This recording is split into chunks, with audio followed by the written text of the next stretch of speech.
We were able to acquire a NOAA flying lab. We were able to test at altitude to confirm the elements that were showing up at the surface. Our intention was to do a point-to-point sampling mission. We could see these obvious patterns that were being laid out in the sky. We were really thankful for the opportunity to be able to get up to altitude. And on the return mission, we noticed that that cloud layer had descended. And we sampled below the cloud layer, we sampled through that confluent layer and above it. We found exactly the same elements listed in climate engineering patents, the same elements we found on countless surface tests of precipitation from all over the globe.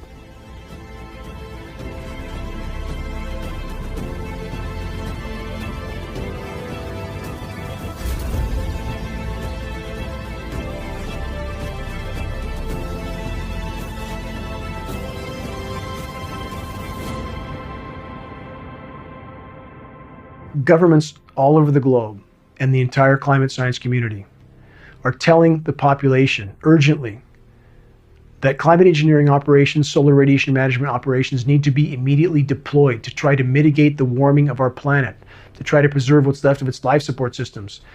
And yet when the public, those that are awake, try to bring to the attention of academia and elected officials that we see climate engineering already being conducted in our skies all over the globe. It's already been deployed. Lab tests prove it. Film footage proves it. Documents prove it.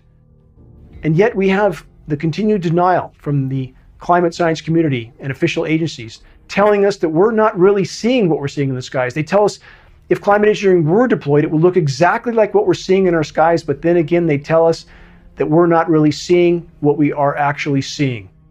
The paradox is the more the climate engineers spray the planet, destroy the ozone layer, disrupt the hydrological cycle, and increase the overall warming of the planet, the more they feel they have to ramp these programs up to try to mitigate some of the damage that these programs have done in the first place. That is the true definition of insanity. As a society, we are like a freight train heading for a broken bridge that is just a few years away from us. And I think people don't understand the exponential increase of toxicity in the environment. These operations should be considered the most insane endeavor ever deployed by the human race. These operations are systematically derailing all of